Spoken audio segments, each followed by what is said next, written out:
दोस्तों, मौत से करीब 15 दिन पहले ही अजीत पवार ने कह दिया था कि भाजपा के भ्रष्टाचार की सारी पोल पट्टी उनके पास है।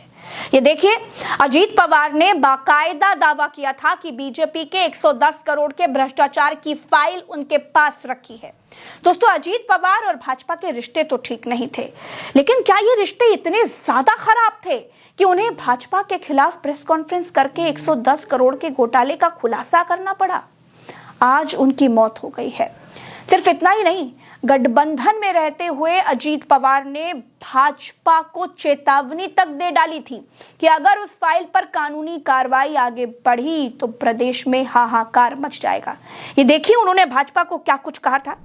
अजीत पवार ने कहा था कि कृष्णा घाटी विकास महामंडल में कामकाज के दौरान जब इस योजना की फाइल मेरे पास आई तब इस परियोजना की लागत 330 करोड़ रुपए दिखाई गई थी, लेकिन मैंने इसे रद्द कर दिया और दोबारा मंजूरी के बाद वही योजना 220 करोड़ रुपए में पूरी हो सकती थी, ऐसा सामने आया। 100 करोड़ रुपए पार्टी फंड के लिए और 10 करोड़ रुपए संबंधित अधिकारियों के लिए बढ़ाए गए थे। अगर ये बढ़ाई गई रकम रद्द नहीं की जाती तो राज्य में आर्थिक हाहाकार मच जाता। ये बात अजीत पवार ने 15 दिन पहले ही कह दी थी। और देखिए दोस्तों, अजीत पवार ने क्या कुछ कहा भाजपा को। ये मैं नहीं कह रही है, देखिए स्क्रीनशॉट आपके सामने है। ये बड़े मीडिया चैनल पर ये स्क्रीनशॉट चल रहे हैं। ये सब कुछ अजीत पवार ने अपने मुखमंडल से कहा था। उन्होंने कहा था बीजेपी हफ्ताखोरी करती है, मेरे पास सबूत है। अजीत पवार ने बीजेपी पर बड़ा हमला किया था। उन्होंने कहा था कि सत्ता का नशा सर चढ़कर बोल रहा है। उन्होंने कहा कि बीजेपी ने पिंजरी चिंचवड़ महानगर पालिका में जमकर पैसा लूटा है। इतने आरोप, इतने बड़े बड़े आरोप अजीत पवार भाजपा पर लगातार लगा रहे थे।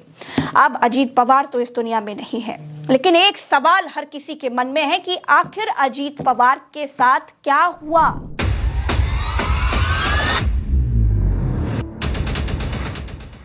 ममता बनर्जी, पश्चिम बंगाल की मुख्यमंत्री, वो साफ कह रहे हैं कि अजीत पवार की मौत की जांच सुप्रीम कोर्ट के जजों की निगरानी में होनी चाहिए।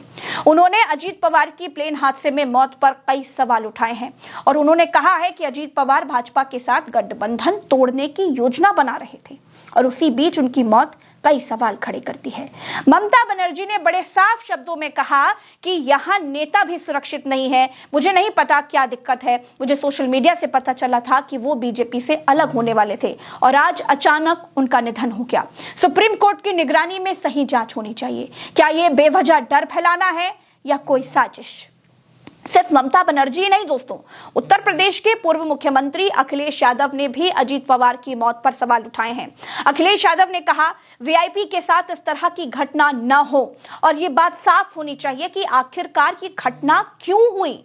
उनकी पूरी बात सुनिए, आप समझ जाएंगे कि वो कहना क्या चाहते हैं। अजीत पवार जी का प्लेन क्रैश हुआ है, उसकी जांच होनी चाहिए पूरे मामले की और सुप्रीम कोर्ट मॉनिटर होनी चाहिए जांच। साजिश भी बता रही ममता बनर्जी। स्वाभाविक है, क्योंकि बहुत बड़े नेता थे, डिप्टी सीएम कई बार रहे वो, और महाराष्ट्र के बहुत लोकप्रिय नेता रहे।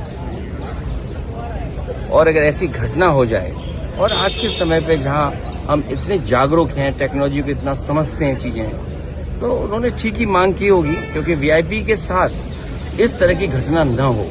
तो एक बार को ये बात तो साफ होनी चाहिए कि आखिरकार ये घटनाएं क्यों हुई। पूर्व में भी कई हमारे वीआईपी इसी तरह उनकी जान गई है। तो आखिरकार ऐसी जांच हो जिससे निष्पक्ष पता लगे कि आखिरकार घटना किस वजह से हुई। आपको भी इसमें सर दोस्तों, अभी तक भारत के नागरिक उड्डयन मंत्री की तरफ से कोई जवाब, कोई सफाई नहीं आई है कि आखिर ये प्लेन हादसा हुआ क्यों, ये प्लेन हादसे हो क्यों रहे हैं।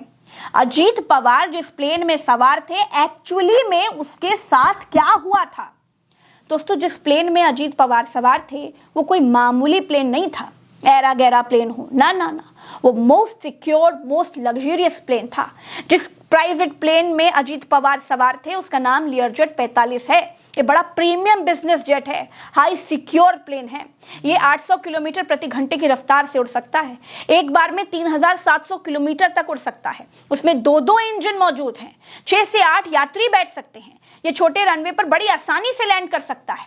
बिजनेसमैन और वीआईपी लोग इसी तरह के प्लेन का इस्तेमाल करते हैं भाई।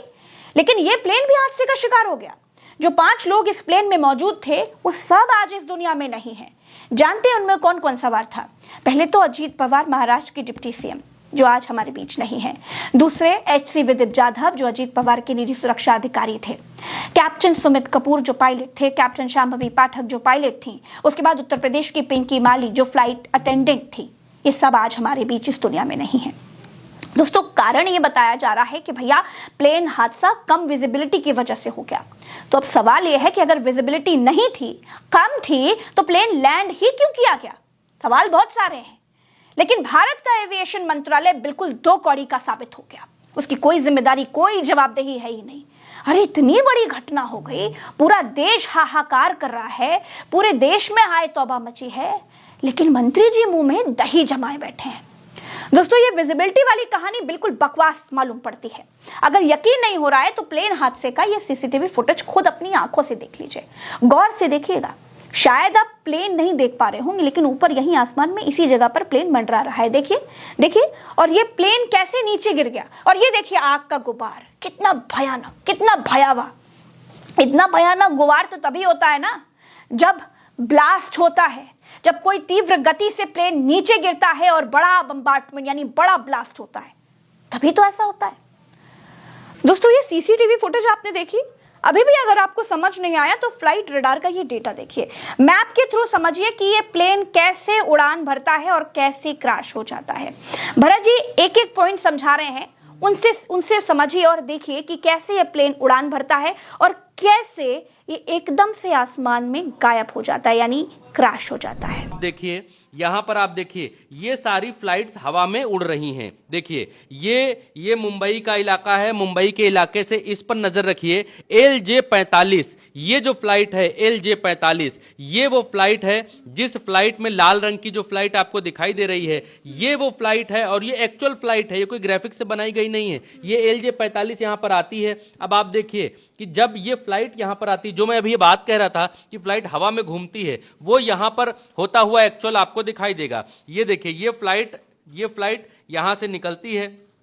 देखिए फ्लाइट यहां से निकलती है और निकलते हुए आगे पहुंचती है। देखिएगा ये फ्लाइट यहां से निकलती है। थोड़ा जूम करिए, जूम करके दिखाइए। LJ-45 नंबर की ये फ्लाइट यहां से निकलती है, एक बार टेक ऑफ करने की कोशिश करती है बारामती हवाई अड्डे पर, नीचे उतरती है, लेकिन वो उतर नहीं पाती है और पायलट उसको फिर से घुमा लेते हैं। घुमा करके जैसे ही वो नीचे उतरने की कोशिश करते हैं, फ्लाइट गायब हो जाती है रडार से। गायब हो जाने का मतलब ये है कि उसका सिग्नल खत्म हो जाता है। आप देखिए कि ये लाल रंग की फ्लाइट है LJ-45, ये आ रही है अपनी स्पीड से और ये यहां पर पहुंचने में 45 मिनट लेती है, जो आपको दिखाई दे रहा है, और 45 मिनट में ये यहां पहुंच जाती है और उतरने की कोशिश करती है, उतर नहीं पाती है।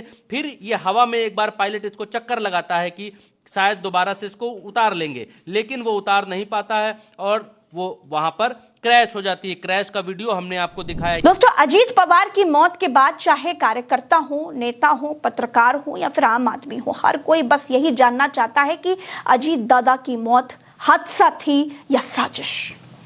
चलते चलते आज तक की खबर आपको दिखाते हैं, देखते चलिए। भाजपा को नहीं रही अजीत पवार की जरूरत, क्या पार्टी छुटकारा पाना चाहती है?